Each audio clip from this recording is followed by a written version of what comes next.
El sol de la tarde se filtraba por los amplios ventanales de la mansión en Lomas de Chapultepec, uno de los barrios más exclusivos de la Ciudad de México. María Fernández de Velasco se miró en el espejo de cuerpo entero de su vestidor.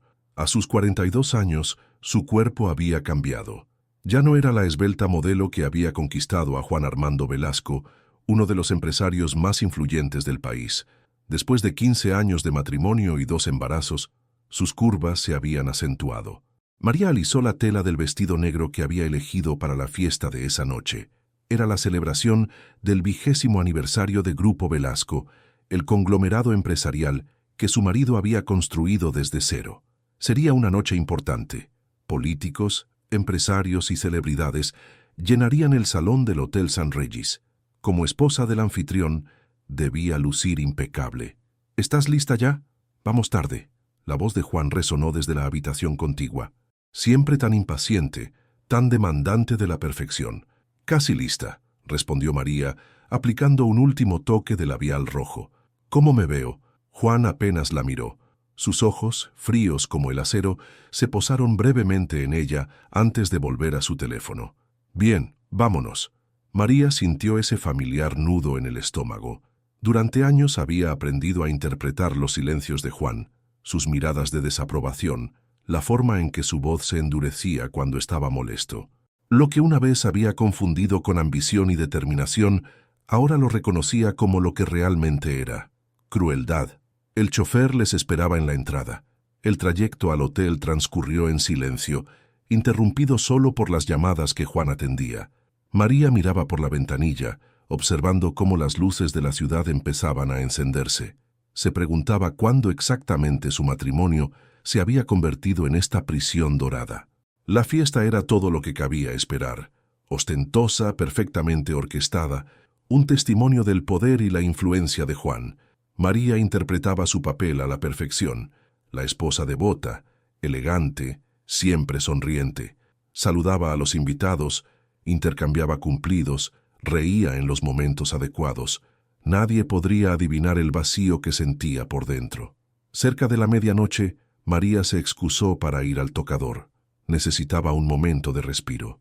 El baño de damas estaba desierto, un oasis de tranquilidad en medio del bullicio de la fiesta.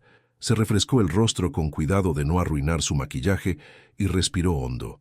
Fue entonces cuando lo escuchó.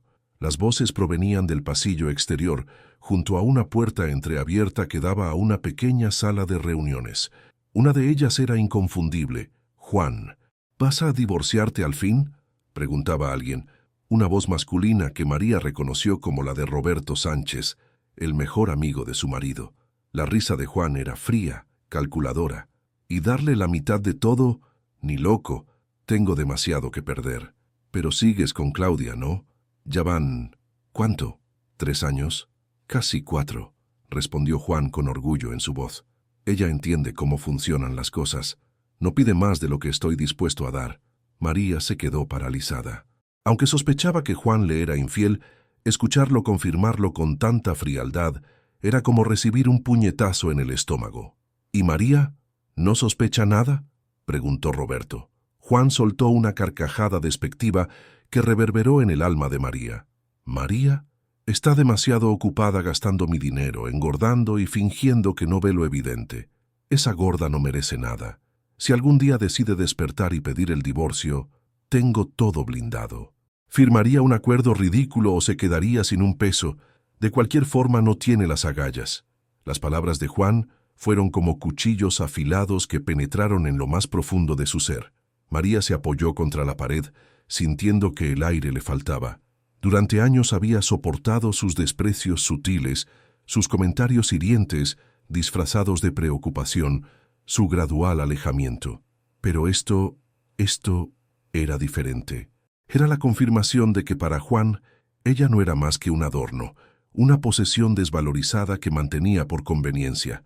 Algo se quebró dentro de María en ese momento. No fueron solo lágrimas lo que brotó de sus ojos, sino una determinación feroz que nunca antes había sentido. Regresó al tocador, arregló su maquillaje con manos que ya no temblaban y volvió a la fiesta con una sonrisa perfectamente ensayada. Mientras Juan daba su discurso de agradecimiento, Mencionándola brevemente como mi leal esposa, María aplaudía educadamente, pero su mente ya estaba muy lejos, trazando un plan.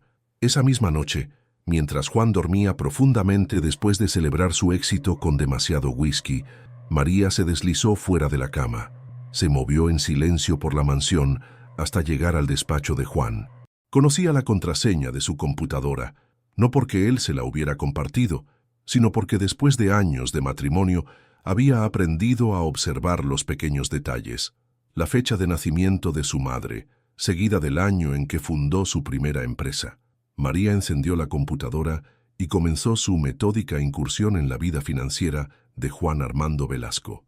María nunca se había considerado una experta en finanzas, pero 15 años junto a Juan le habían enseñado más de lo que él sospechaba. En las cenas de negocios, en las conversaciones que él mantenía sin importarle su presencia, en los documentos que dejaba descuidadamente sobre su escritorio, ella había absorbido conocimientos como una esponja. Juan cometió el error que muchos hombres poderosos cometen: subestimar a su esposa, tratarla como un bonito jarrón sin sustancia ni inteligencia. Con los dedos deslizándose ágilmente sobre el teclado, María accedió primero a las cuentas bancarias nacionales. Juan era metódico, tenía todo perfectamente etiquetado en carpetas dentro de una aplicación de gestión financiera. Cuentas principales, inversiones, propiedades, offshore.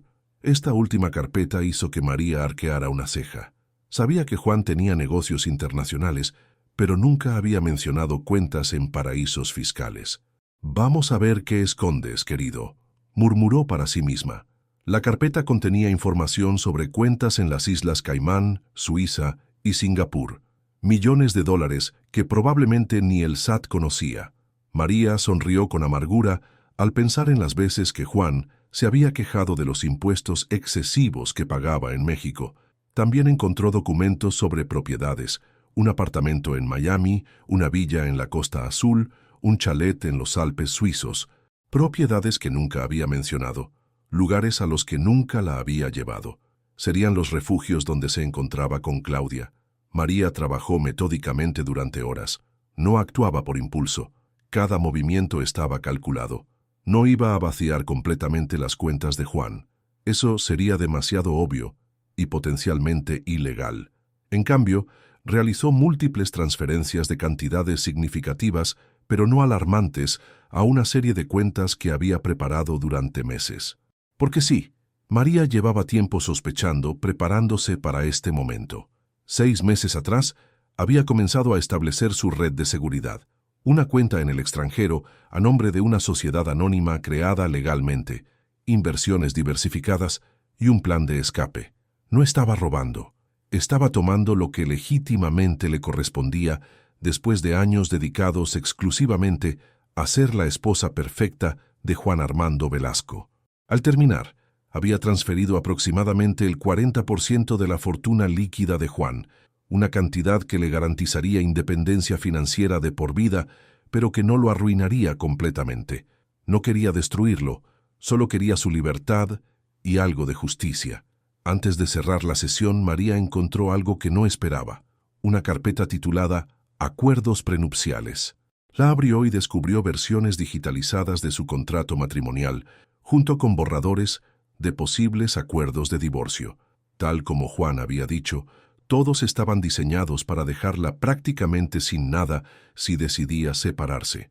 También había correos entre Juan y su abogado, discutiendo estrategias para minimizar cualquier compensación económica en caso de divorcio, algunos datados de apenas 3 meses después de su boda.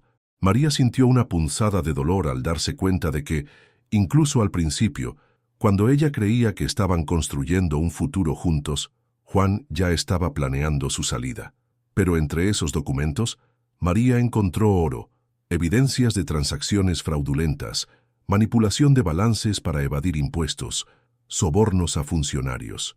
Juan había sido descuidado, confiando en que nadie más que él accedería a esos archivos. María los copió todos a una memoria USB que había traído consigo. No tenía intención de usar esa información para extorsionarlo, pero serviría como un seguro en caso de que él decidiera perseguirla. Eran casi las 5 de la mañana cuando María terminó.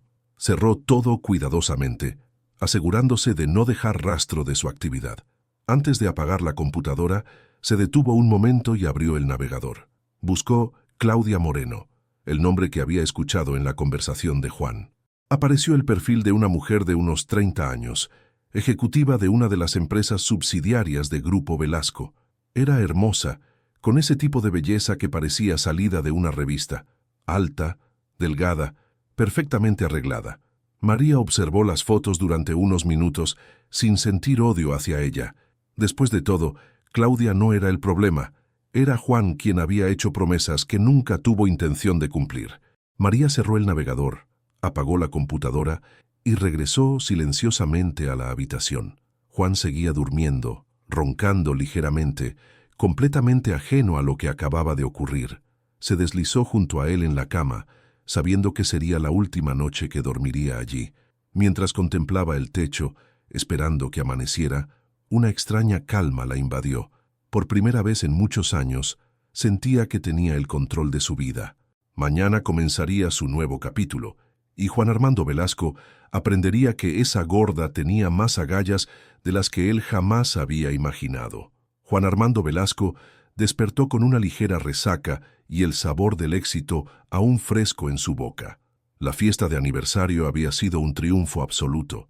Políticos, empresarios y celebridades habían acudido a rendirle pleitesía, tal como debía ser. Estiró el brazo hacia el lado de María en la cama, encontrándolo vacío. No le sorprendió. Ella solía levantarse temprano para supervisar al personal de servicio. Una de las pocas cosas útiles que hacía, pensó con desdén. Se duchó y vistió con la eficiencia de un hombre que considera que cada minuto de su tiempo es valioso. Traje hecho a medida, gemelos de oro, reloj Patek Philippe, la imagen del éxito personificado. Bajó las escaleras esperando encontrar el desayuno servido, como cada mañana. En cambio, se encontró con una casa inusualmente silenciosa. No había olor a café recién hecho, ni a las quesadillas que doña Lupe, la cocinera, preparaba habitualmente. «¿María?», llamó, su voz resonando en el amplio vestíbulo. No hubo respuesta. Juan frunció el ceño y se dirigió a la cocina. Encontró a doña Lupe sentada a la mesa con expresión preocupada. «Buenos días, patrón», dijo la mujer levantándose apresuradamente. «No preparé el desayuno porque la señora María me dijo que hoy no sería necesario». «¿Dónde está mi esposa?», preguntó Juan, irritado por este cambio en su rutina. Doña Lupe pareció incómoda. «La señora salió temprano, patrón. Llevaba maletas. Dijo que usted sabría por qué». Juan se quedó inmóvil por un momento, procesando la información. ¿María se había ido? ¿Con maletas? Era ridículo. ¿A dónde iría ella sin él? ¿Y qué quería decir con que él sabría por qué? Sacó su teléfono y marcó el número de María. Saltó directamente al buzón de voz. Intentó de nuevo con el mismo resultado.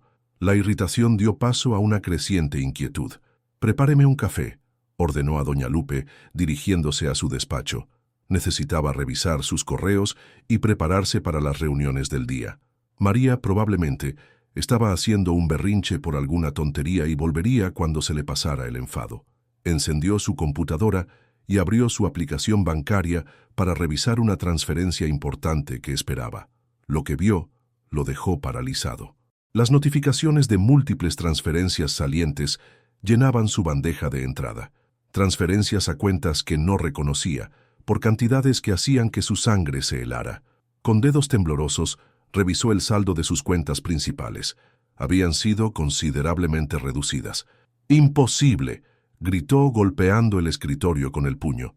Esto tenía que ser un error, un fallo del sistema. Llamó inmediatamente a su banco. Después de identificarse y exigir hablar con el director, le confirmaron lo que ya temía. Las transferencias eran reales, realizadas durante la madrugada, todas autorizadas con sus credenciales y códigos de seguridad. «¿Quién autorizó estas transferencias?», demandó su voz temblando de rabia. «Según nuestros registros, usted mismo, señor Velasco», respondió el director del banco. «Todas fueron autenticadas con su firma electrónica y los códigos de verificación enviados a su teléfono». Juan sintió que le faltaba el aire. Solo había una explicación posible: María, pero era imposible. María no sabía nada de finanzas, no tenía acceso a sus cuentas, no podría haber orquestado algo así. O sí, con creciente pánico, revisó sus otras cuentas. El patrón se repetía: transferencias estratégicas, cantidades significativas, pero no totales. Quien hubiera hecho esto sabía exactamente lo que hacía. No era un robo impulsivo, era una operación calculada. Fue entonces cuando notó el sobre en el centro de su escritorio. Un sobre blanco con su nombre escrito en la elegante caligrafía de María. Lo abrió con manos temblorosas. Querido Juan, durante 15 años he sido exactamente lo que querías que fuera: la esposa perfecta, decorativa, silenciosa, conveniente, la mujer que aplaudía tus logros, soportaba tus humillaciones y miraba hacia otro lado ante tus infidelidades. Anoche escuché lo que realmente piensas de mí. Esa gorda no merece nada, dijiste. Te equivocaste, Juan. Merezco respeto, dignidad y la parte de tu fortuna que me corresponde por los años dedicados a ser tu esposa. No me busques, no me encontrarás. Y si intentas utilizar tus influencias para perseguirme, recuerda que tengo copias de ciertos documentos que el SAT y la Fiscalía encontrarían muy interesantes. Te deseo lo mejor con Claudia. Espero que ella sea más para ti de lo que yo pude ser. María P.D. No te preocupes, no te he dejado en la ruina. Aún tienes millones para consolarte. Considéralo mi último acto de generosidad hacia ti. Juan dejó caer la carta, sintiendo que el mundo se derrumbaba a su alrededor. María lo había escuchado anoche y había tenido el valor, la audacia de tomar su dinero y amenazarlo. La rabia se apoderó de él. Tomó su teléfono y llamó a Roberto. María se ha ido, dijo sin preámbulos cuando su amigo contestó. Se ha llevado millones y me está amenazando con documentos comprometedores. Hubo un largo silencio al otro lado de la línea. ¿Qué documentos?, preguntó finalmente Roberto, su voz teñida de preocupación. Sabes perfectamente qué documentos, siseó Juan. Los contratos con gobierno, los ajustes fiscales, todo. Mierda, Juan. Roberto sonaba genuinamente alarmado. ¿Cómo pudo acceder a eso? No lo sé, admitió Juan pasándose una mano por el cabello. La subestimé, Roberto. Todos estos años la subestimé. Pasó las siguientes horas en un frenesí de actividad. Llamó a su abogado, a su contador, a sus contactos en bancos internacionales. Intentó rastrear las transferencias, pero habían sido realizadas a través de una red de cuentas intermediarias que dificultaban seguir el rastro. Llamó a Claudia, necesitando desahogarse, buscar consuelo. La llamada fue directa al buzón de voz. Intentó de nuevo, varias veces, con el mismo resultado. Finalmente, le envió un mensaje. Necesito verte. Es urgente. La respuesta llegó media hora después. Lo siento, Juan. María se puso en contacto conmigo esta mañana. Me mostró pruebas de tus negocios fraudulentos. No puedo arriesgar mi carrera por esto. Adiós. Juan arrojó el teléfono contra la pared viéndolo hacerse añicos. El mundo que había construido tan cuidadosamente se estaba desmoronando ante sus ojos. María no solo había tomado su dinero, también le había arrebatado a su amante. Cuando su abogado llegó, Juan ya había pasado de la rabia a una fría determinación. «Vamos a encontrarla», dijo, su voz calmada pero implacable. «Y cuando lo hagamos, pagará por esto». El abogado lo miró con expresión grave. «Juan, si lo que dices es cierto y ella tiene documentos comprometedores, debemos proceder con extrema cautela. Un escándalo público no beneficiaría a nadie, especialmente a ti. ¿Qué sugieres entonces?», preguntó Juan, los dientes apretados. «Negociar. Ofrecerle un acuerdo. Quizás ella solo quiera un divorcio justo». Juan soltó una risa amarga. «¿Justo? ¿Después de robarme?» «Técnicamente», dijo el abogado con cautela. «Como tu esposa, tiene derecho a una parte de tus bienes. Si esto llegara a los tribunales, especialmente con la evidencia que parece tener contra ti, podrías perder mucho más que dinero». Juan miró por la ventana, hacia el jardín perfectamente cuidado de la mansión. Jardín que María había diseñado con tanto esmero. «Encuentra a mi esposa», dijo finalmente, «y prepara los papeles del divorcio». Mientras el abogado se marchaba, Juan se quedó solo en su despacho, contemplando los fragmentos de su teléfono destrozado en el suelo. Fragmentos que, de alguna manera, representaban perfectamente el estado actual de su vida. El tiburón de los negocios, el implacable Juan Armando Velasco, había sido derrotado por la persona que menos esperaba. La mujer invisible que había estado a su lado todo este tiempo, observando, aprendiendo, esperando el momento perfecto para atacar. «Esa gorda no merece nada», había dicho. Qué equivocado estaba.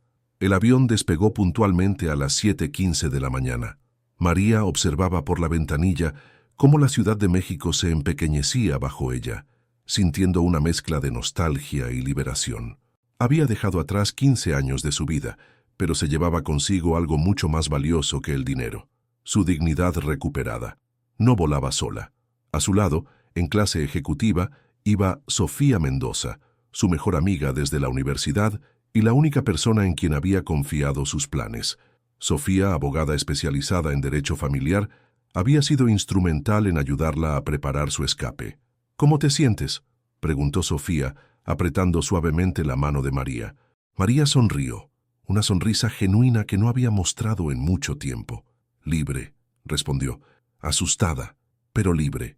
El destino inmediato era Medellín, Colombia. No porque fuera su destino final, sino porque era una excelente ciudad para perderse temporalmente, mientras las aguas se calmaban. Desde allí viajarían a Europa, donde María planeaba establecerse.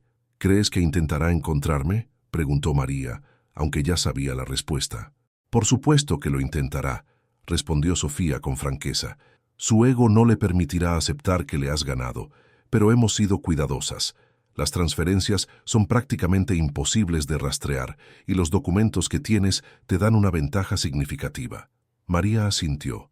No se hacía ilusiones sobre la reacción de Juan. Lo conocía demasiado bien. Su orgullo herido lo haría reaccionar con furia, pero también sabía que era un hombre calculador. Cuando se calmara, evaluaría sus opciones y vería que un escándalo público solo empeoraría su situación. «Le di una salida», dijo María.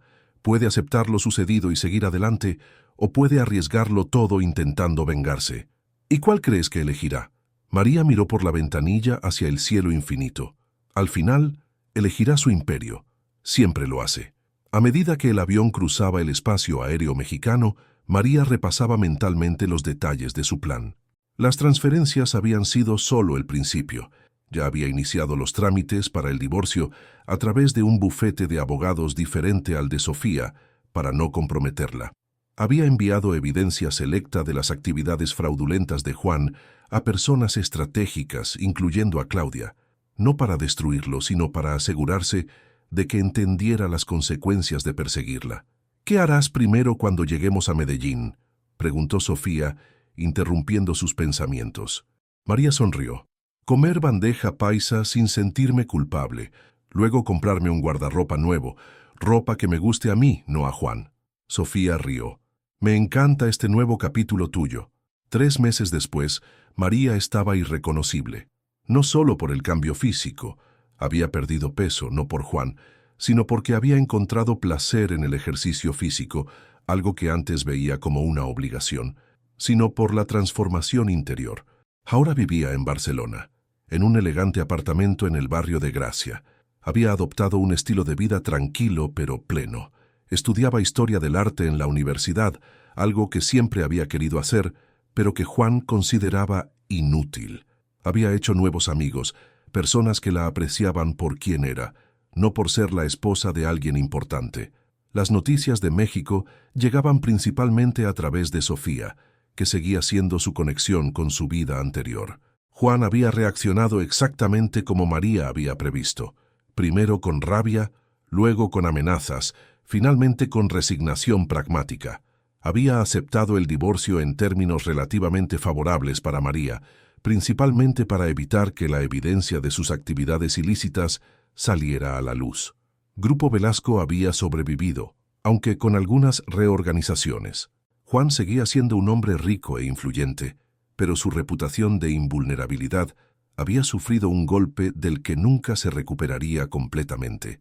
Una tarde de primavera, mientras María tomaba un café en una terraza del Paseo de Gracia, su teléfono vibró con un mensaje de Sofía.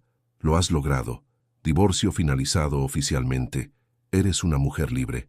Celebremos cuando regrese a Barcelona el mes que viene».